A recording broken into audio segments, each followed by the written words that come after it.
Okay, good morning, everyone. Today, for some reason, the majority of class is absent. But anyway, so please go on Moodle, and I just put two sample new problems.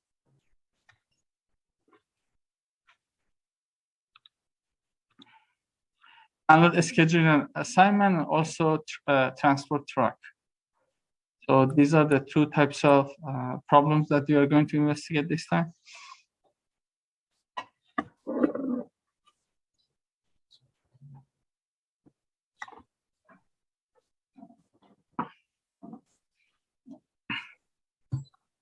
When you go on Moodle, download track transport, both the Word document and also scheduling and assignment.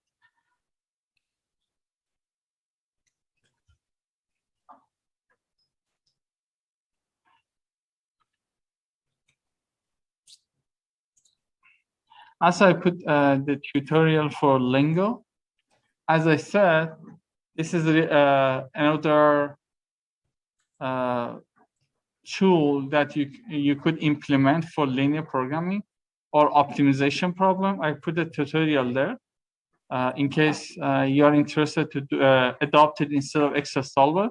You can easily learn Lingo, and later on I teach or solve some problems with Lingo, and you would see it's much easier than Excel. But in Excel, you need to have some level of creativity for writing the formulas, but it's not the case for Lingo. For Lingo, you just write the mathematical format, and it gives you the final answer. If I open that,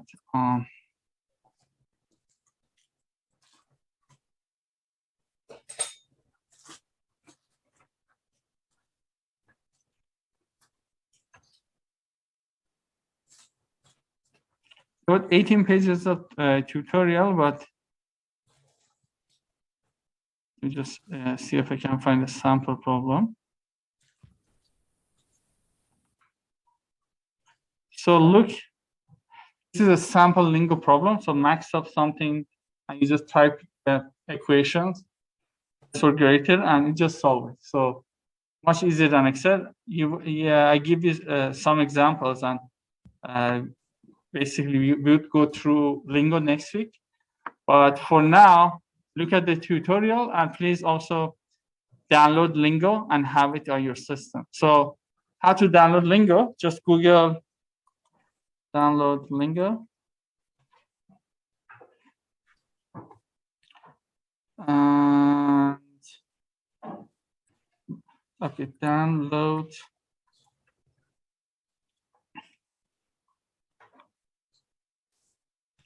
So the first is Lingo software, and just download the latest version.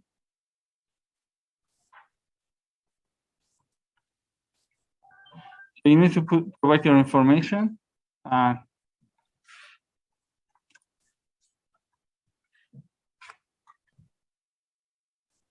Small chart.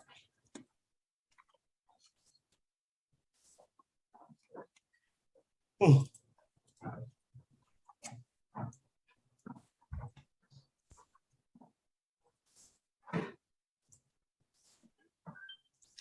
Then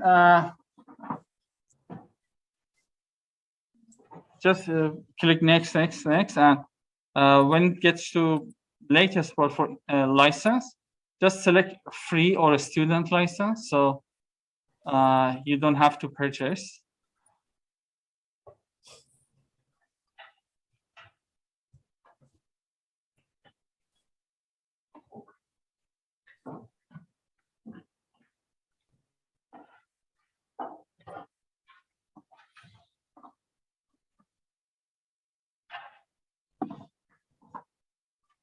It's available for both Mac and Windows, so there is no limitations.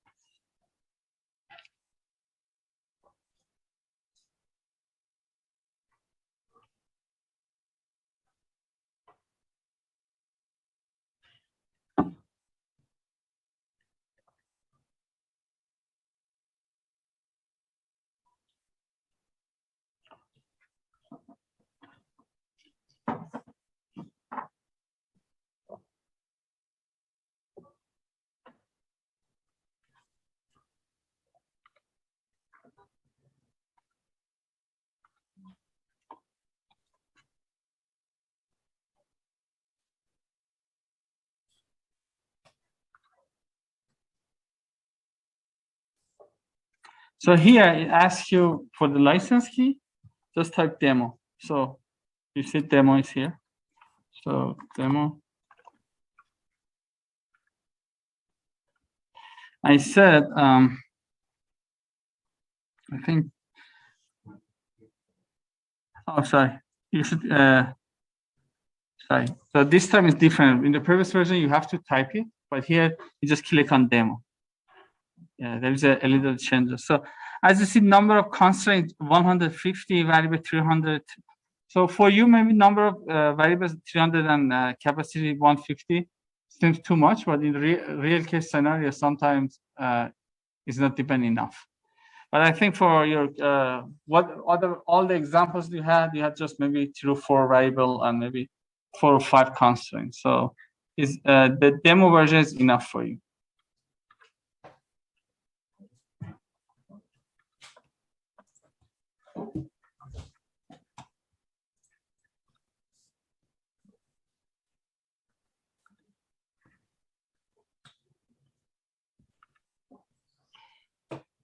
Okay, so I wait a little bit for you guys to finish the installation. This is what we do for the next week now. It's not for this week, but I just wanted you guys have it ready. So next week when we go over some examples over Lingo, all of you would be ready for that. Well, what for still for today, I'm doing some problem through Excel solver because it's a good skill to have in your tool set. So later on, if they ask if you sorry, no, you don't. So later on, if they ask, people ask you, do you know how to work with Excel? You have some experience.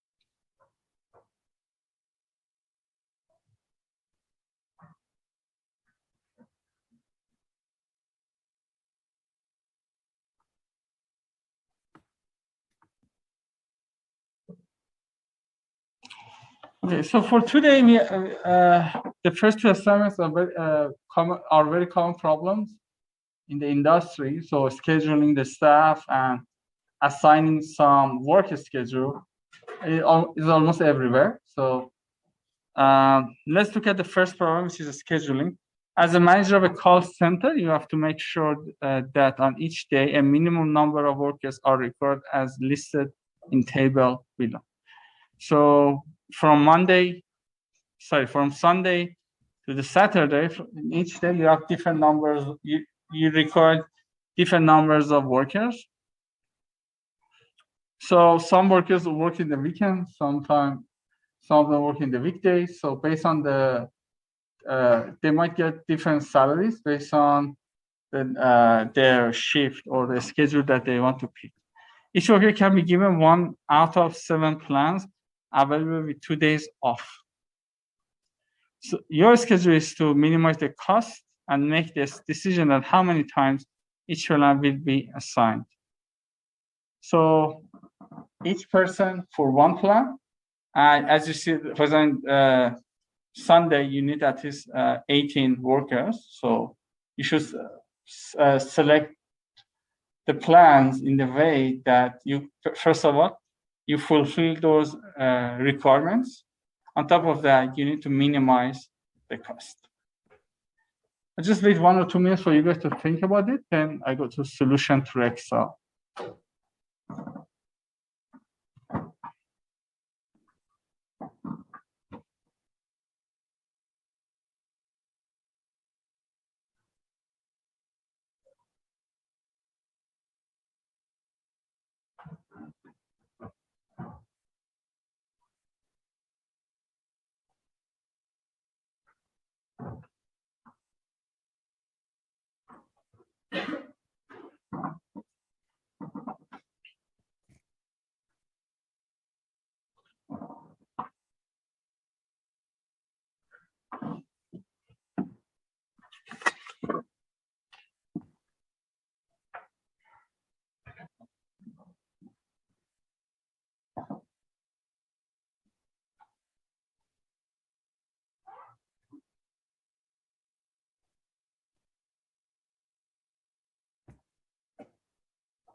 Okay, so this thing, so as I said in Excel, every time probably you need some way of being creative in terms of just setting some formulas that reflects your constraints and your objective functions.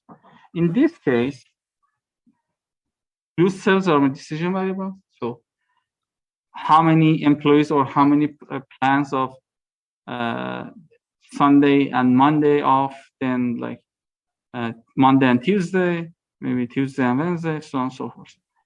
So how many we want to pick? Given that for each plan, there's 2 days off, and yellow cells on the bottom, at the bottom, it reflects my constraints because I know in the Sunday I need at least 18, Monday 27, Tuesday 22, and same all the way to Saturday.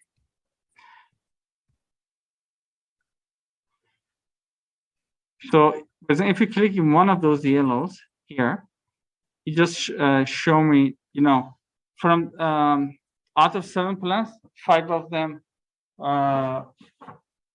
would, if you pick 5 of them, there is an attendance on Sunday, not 2 of them. And we just want to see how many plans we might select. So column of Sunday times the distribution of employees on based on the plans that we have. Besides, let me just change this color to red. So the red cell has my objective function. So blue cells, decision variables times the cost or coefficient. So depends on how many employees I have for each plan. We times those, we multiply this quantity to its cost, and the overall summation gives you the total cost.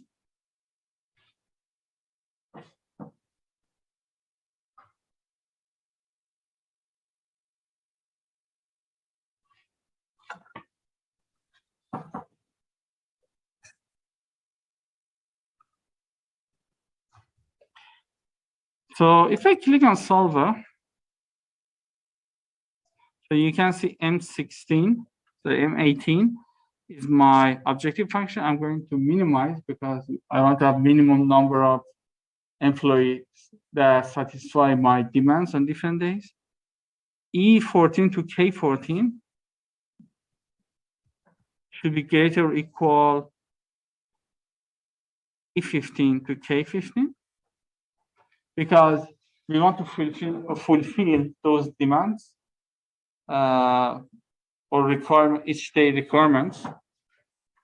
Also, we are saying that L7 to L13 should be integer, equal integer. But it doesn't make sense to have like 2.5 people at the one plan. So all of the decision variables needed to be integer. It actually reflects one of your first question previously. She asked about could we have like decimals for number of cookies.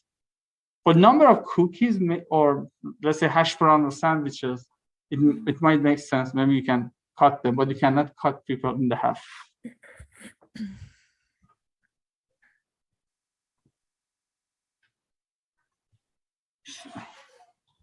So let's click on solve.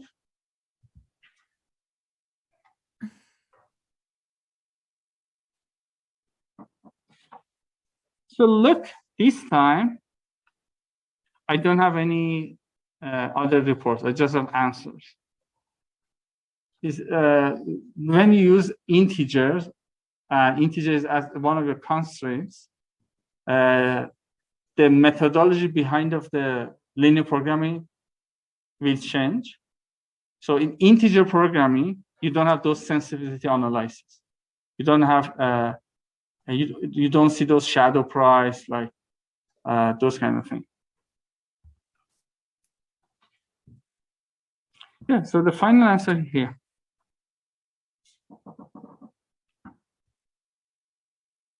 I give you like a couple of minutes in case you have question or you want to add comments. Then I go to the next question.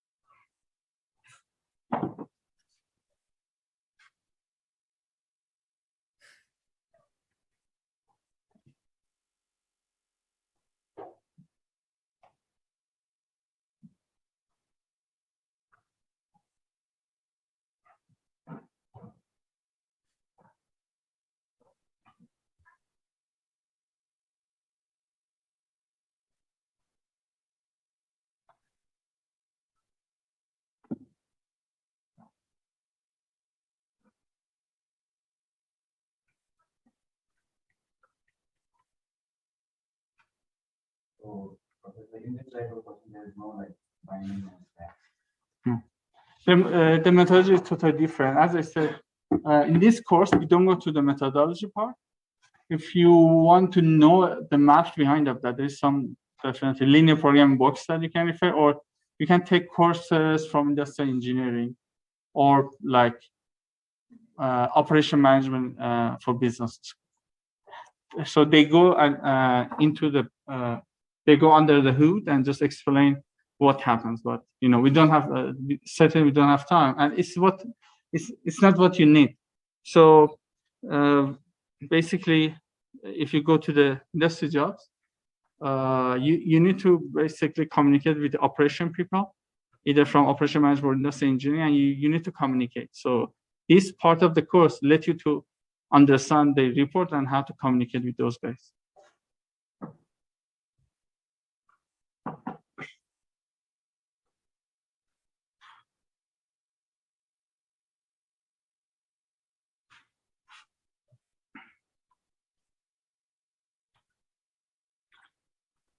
Okay, let's look at the next problem. It's an assignment problem.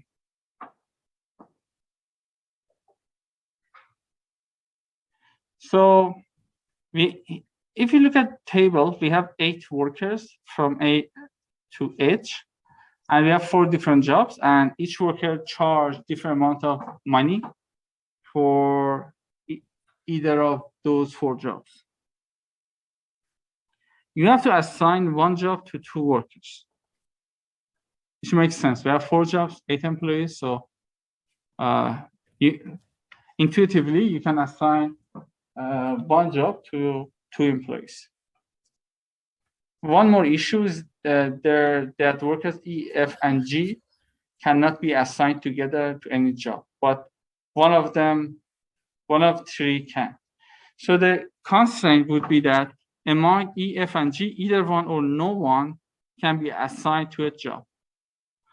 And similar to the previous problem, our goal is to minimizing the cost.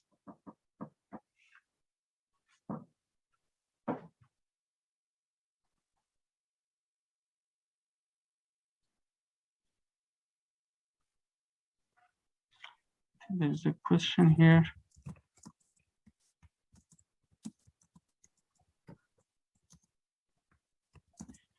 So one of your friends asked me about not finding the solver. So you should please look at the previous lecture. So you should go File and Options, and from Add-ins, select Excel add-ins, and then click on Go. And here you need to select Solver add-in. If you select this one, or you are not selected, press OK. And under Data tab, you can see Solver. Otherwise, you don't see Solver option under the Data table.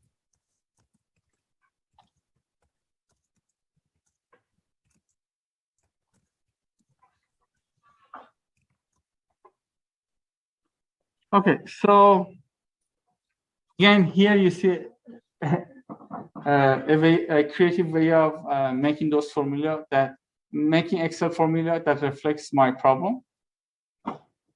So bottom, on the top, you have the cost of each worker for 4 different types of jobs.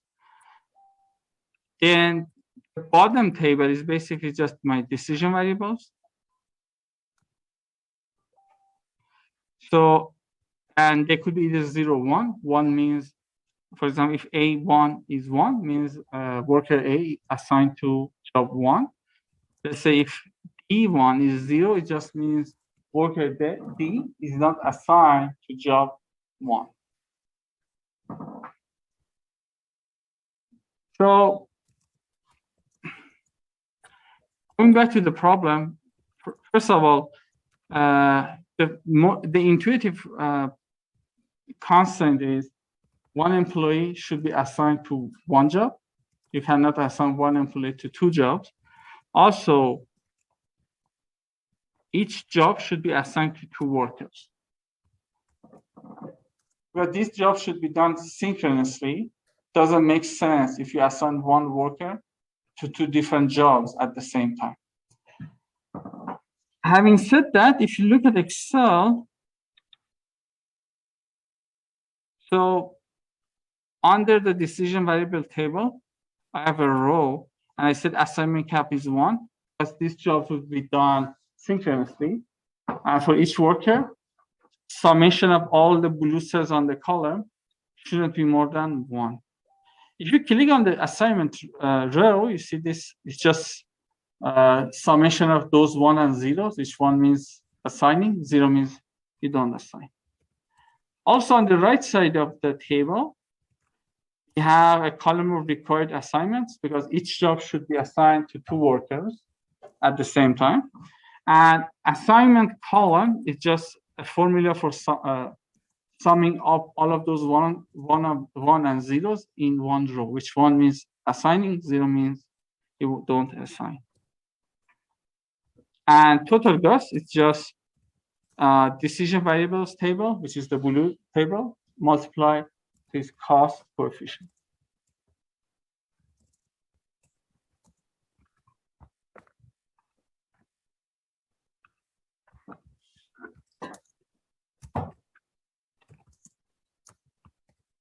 So I get to the solver.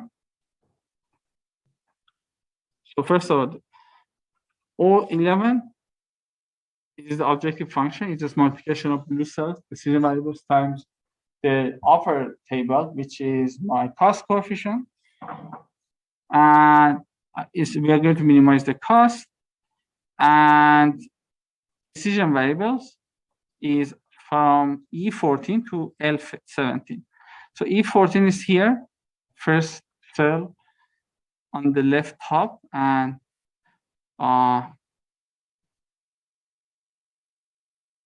L17 is the last cell bottom right in the blue table.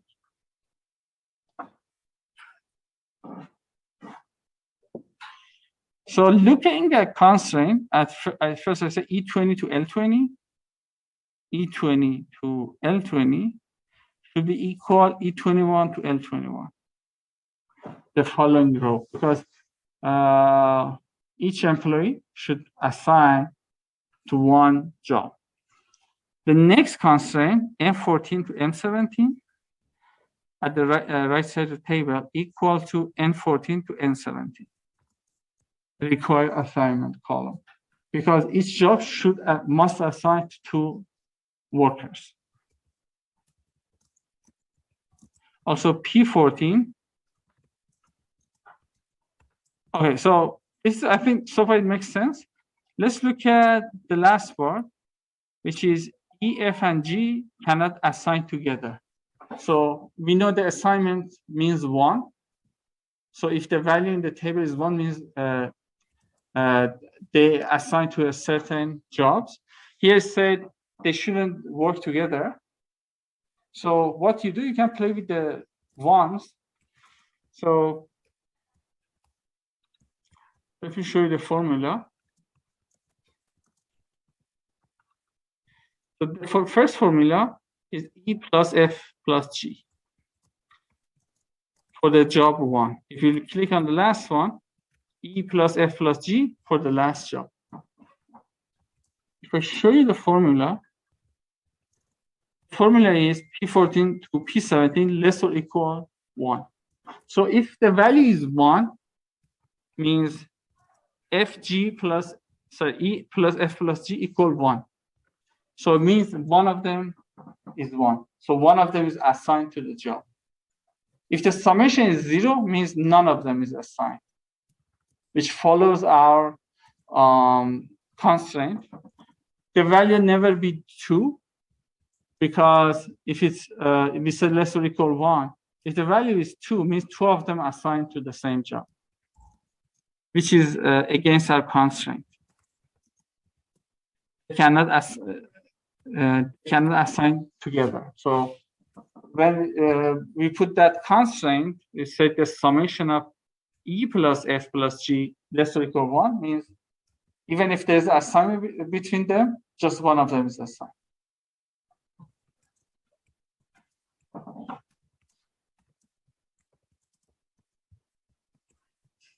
Questions?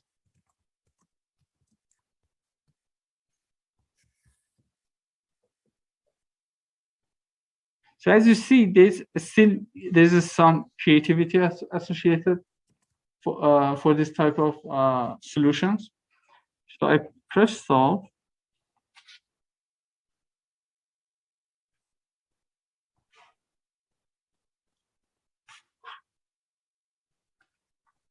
Okay.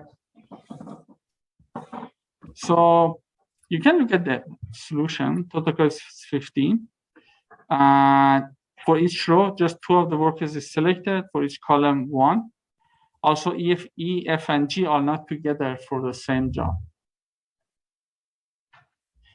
If you look at on the right side for the reports, we have answer sensitivity and limits reports.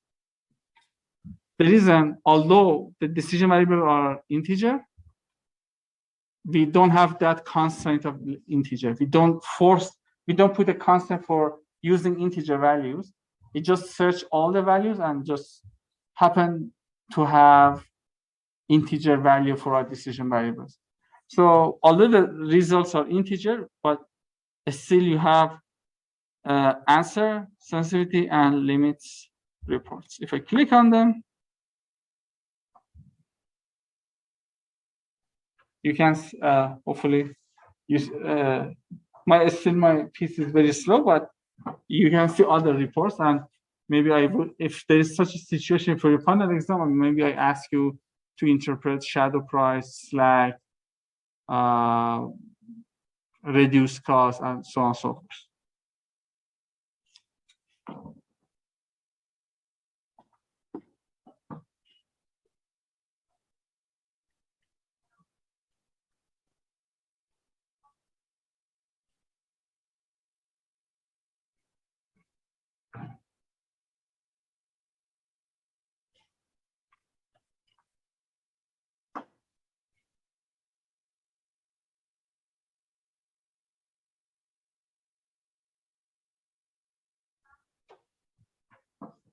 Yeah, please. I think I already gave you some document about the definition of reduced cost, shadow price, slack. So please just keep in mind that I might ask that. So you have seen that all of the constraints are binding except for one. Means for the final solution, that constraint doesn't work. So it just means for the constraint of P16. P16. It just means for this constraint, which is EFG not working together, it would be automatically 0. It never go more than 0. So you don't have to even take be concerned about job tree limitations on E and F and G shouldn't work together.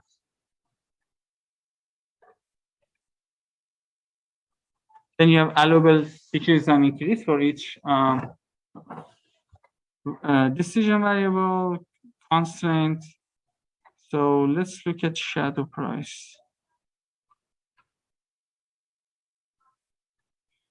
Yeah, shadow prices, reduce cost.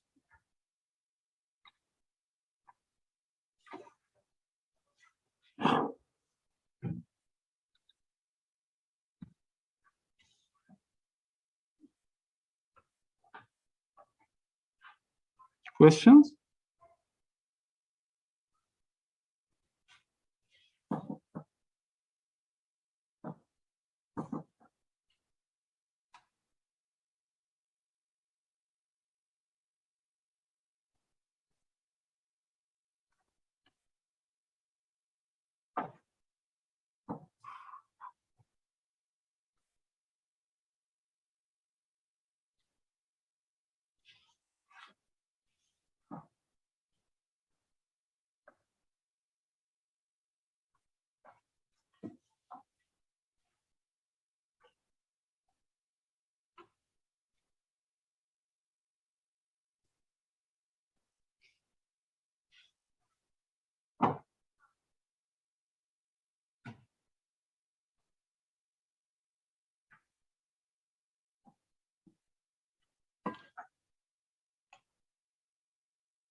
So I give you like a couple of minutes if you want to add some comments. And other than that, we go to the truck transport problem.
Okay, look at the problem. This new problem. So we have 3 demand points and 3 supply points. They send different amount of quantities. We have unit transportation cost from supply points, which is on the column, to demand points, which are rows. So far we had problem for minimizing cost, and you might remember we had an infeasible problem before. But this time we also need to take care of trucks. So in the real case scenarios, you probably have more constraints. One of them is actually truck constraint. Is the truck constraint. The constraint here is one truck can handle 300 units. Cost of one truck for each location is given. So each truck has the 300 as the cap, and also they charge a different amount of money if you send from different supply point to the demand point. So here, decision variables is just sending how many units from supply point to the demand points, which first you have a constraint for demand and supply. Second, you have a constraint for as the capacity of truck. You cannot sell more than 300 units by each truck. So before going to the solution, look at the part 2. What if we use mini truck that can carry 100 units?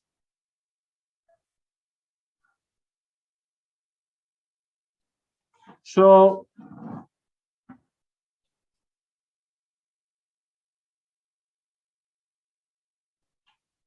let's say everything else is the same, but we have some, even the cost of truck is the same. What if we use a smaller trucks? Do you think we should pay more or less?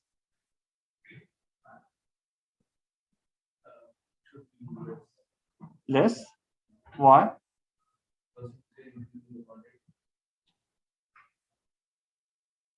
We are not increasing the quantity. We're just changing the size of trucks that.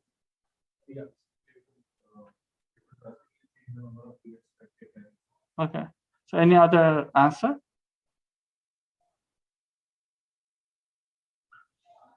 So here the cost is just a driver cost. So maybe I should just put the driver cost. Let's say.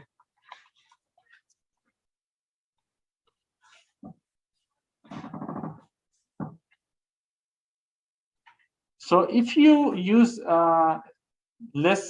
smaller size trucks, maybe you need to hire more drivers. So at least you have increase in the driver cost. I'm not sure, but when I was in Michigan, even I saw in a many heavy transportation, it was very common to see that sometimes they connect 2 trucks and just one driver. I'm not sure my drawing is bad, but one driver for 2 connected trucks. So it just have one hauling unit, but 2 cargoes just come to each other. Where they just want to save driver costs. They don't. If they hire 2 drivers, they should pay twice for the drivers. Okay, let's see what happens in this case. Okay, I give you a couple of minutes to think about the problem, then I go to the solution.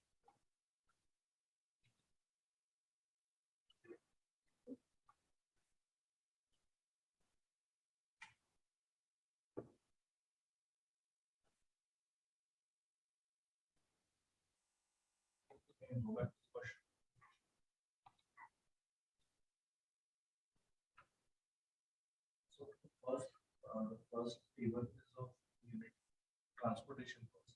Yes. And the second represents Driver cost.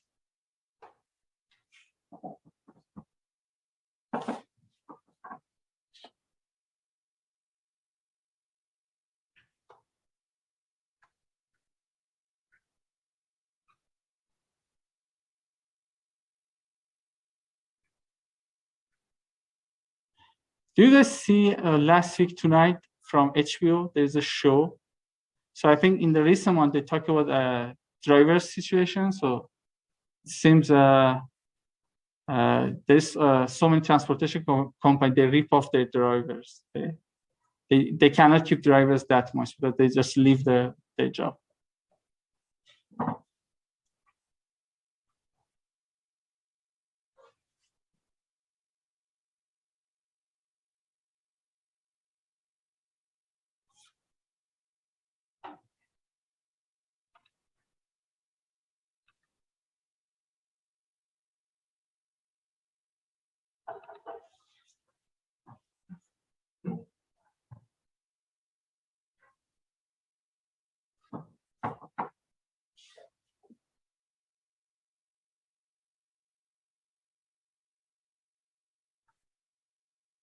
But here the first table represents that's is the cost of the unit. Transportation cost or the cost? Transportation cost. Yeah.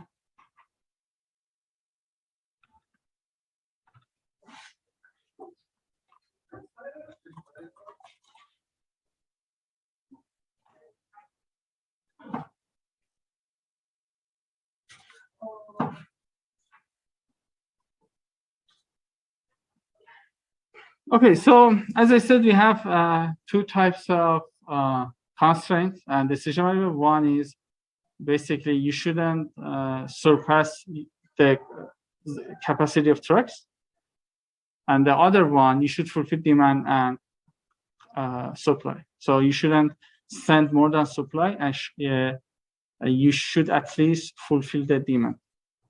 And also, you need to decide how many trucks you want to send. So you want to basically minimize number of trucks. Okay. So the first blue cell is basically decision variables that take case of supply and demand.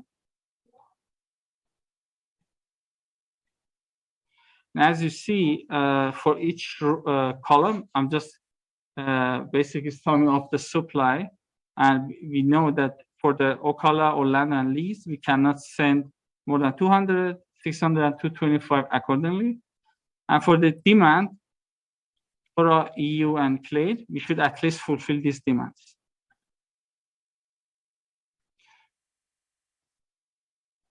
Other one is how many trucks we send from each supply to each demand. If you look at the yellow cells I put here, so it's just multiplication of number of trucks to 300 because it's my cap. It just show the capacity that I'm, the maximum capacity of trucks that I have on one origin to one destination, of one supply to one demand point.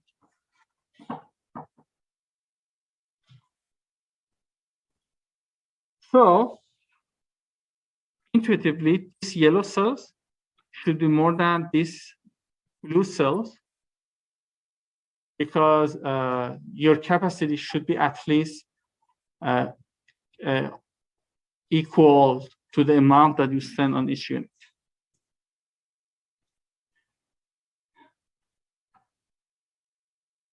Then let me just go to the form. So okay, so also I have all the. Let me just change them to red. So red cells reflects my objective function. So good cost is just how many you send, multiply to the cost. Truck cost, decision variable of trucks, which is the bottom blue cells, multiply to the driver cost. And total cost is just summation of truck plus good cost. I go to data, solver. So C12 is my decision variable. I'm going to minimize the cost. So I think this part is intuitive. And look at the second row, which is decision variables. As you see, there is a comma there. I'm not sure if I can highlight it here. But if you open on your in front of you, so there is a first table of decision variable, comma, the second table. Because they are not connected to each other. I have two sets of decision variables. Look at in the constraint, H12 to J14, so H12, J14, less or equal N23, P25, which is the yellow cell. So it's, I think it's intuitive. So the amount of units that you send from one supplier to one demand point should be less than the capacity. Doesn't make sense you send more. The second, H16 to J16, H16, J16, less or equal H17 to J17. So you cannot send more than what can you supply.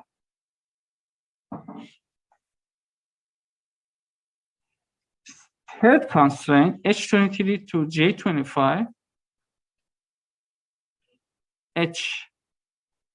H23, J25 is integer, which makes sense. We can, we don't want to cut the tracks, so the trucks, number of trucks should be integer.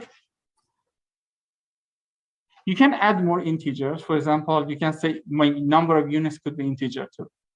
So here you don't have to, even with that constraint, my answer is integer. Otherwise, if the answer doesn't make sense, maybe we can add a new constraint for having more integer values. And the last one, K12 to K14, should be at least equal L12 to L14. So you should at least fulfill the demands.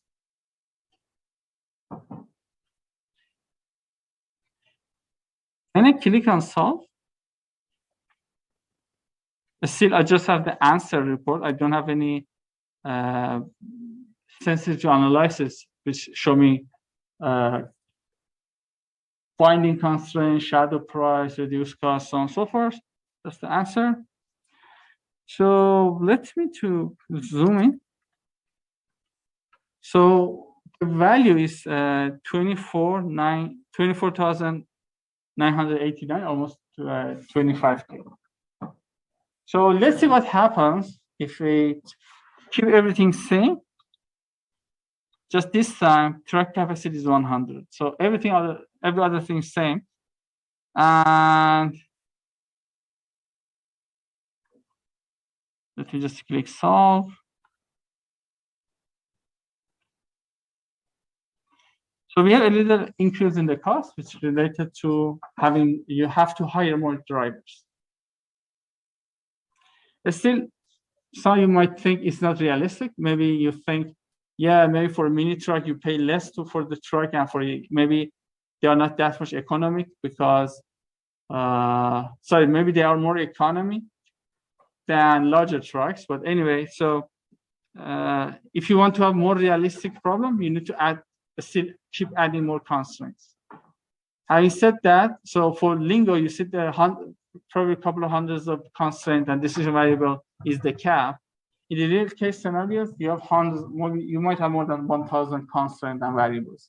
Here, we just limit ourselves to some certain numbers, but it's not uncommon to see hundreds of thousands of variables and constraints for more realistic problems.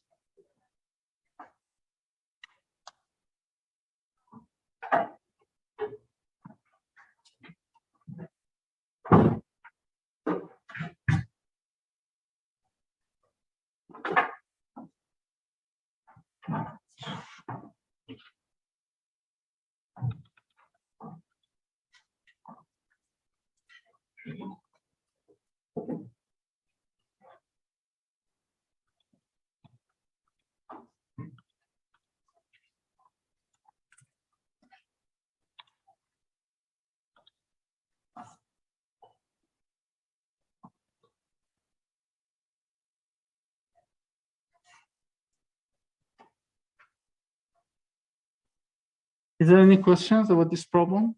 Yes? Yeah, let's see what happens. So with how many you want? 200. So solve.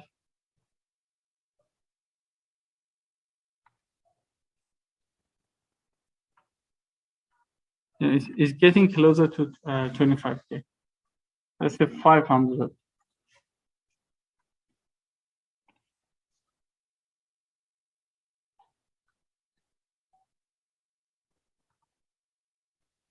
With 500, same as 300.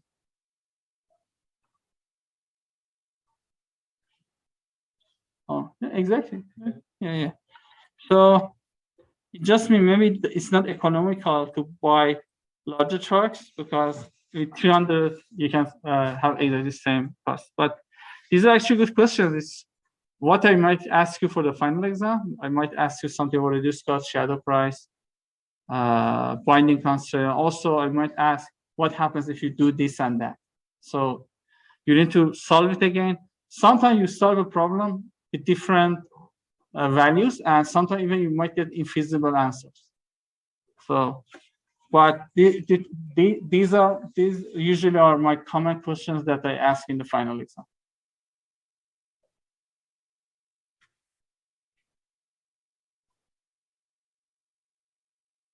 I think already we had 3 types of problems.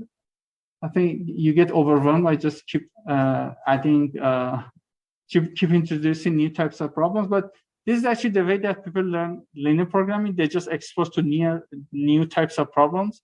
Sometimes they find some similarity with previous problems that they have. So they will be able to solve new problems by having their previous experiences with different types of problems they already had.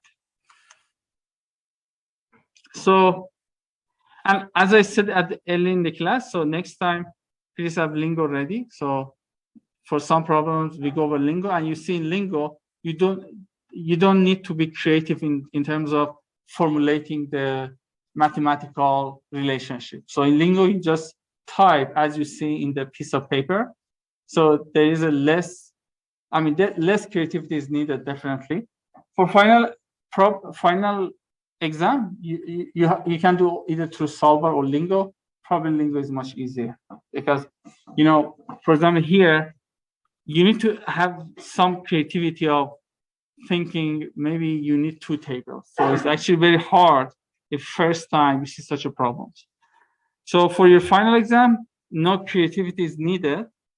If you already reviewed the problems that I gave you, final exam shouldn't be too difficult. At least I don't expect from you guys to be creative in the final exam. If for your final exam, maybe you need to do some sensitivity analysis, just playing with some factors, and maybe you should be able to formulate it through Solver or Lingo. But again, as I said, no creativity is expected. Okay, so I don't see any more questions, so let's just go out to check our attendance. So